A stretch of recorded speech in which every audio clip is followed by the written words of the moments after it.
segment of the show here of the Elijah Boy Report for this week. Which era was better?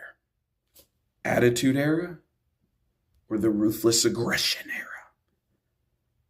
Was it the Attitude Era or was it Ruthless Aggression?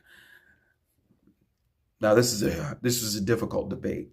Even I'm torn because let's be real, the Attitude Era may have been their most successful era compared in terms of ratings and all this other stuff. We can get into all the logistics, but if we're talking pure entertainment, because both sides have had great matches and great moments and terrible matches and terrible moments. I mean, you had Stone Cold Steve Austin, The Rock, the New Age Outlaws, the D Generation X, the Three Faces of Foley and all this other stuff. I mean, they had to battle WCW.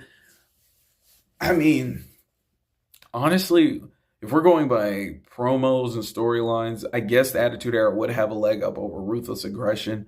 But honestly, I feel like the match quality could have been better in the Ruthless Aggression Era. Because don't forget, Ruthless Aggression Era had their moments. They had obviously the Doctor of Thugonomics. They had the Rated R Superstar. They had Batista. Raw and SmackDown having separate brands and all this other stuff.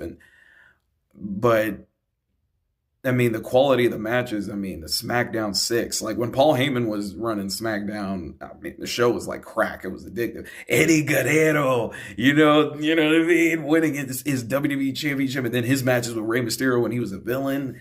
I mean, there's so much that went down in the Ruthless Aggression Era, but in the Attitude Era, you had the Bret Hart and Shawn Michaels thing. I'm not saying there wasn't great wrestlers in the Attitude Era. Don't get it twisted, but it felt like it was more story based, shock value, and all this other stuff, and it was entertaining. The Ministry of Darkness, Vince's rivalry with Stone Cold Steve Austin.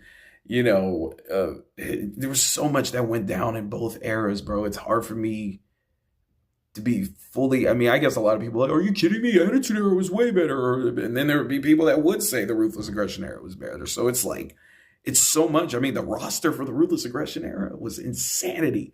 So it's like hard to, I mean, I guess, I mean, that's the hard debate, bro. Like, I wish I could sit here and really be like, oh, the Attitude Era for sure, or the Ruthless Aggression Era for sure. But it's hard because both of them have had great moments and bad moments, and it's just, ugh. And I would love to know your thoughts. Which era do you think was better, the Attitude Era or the Ruthless Aggression?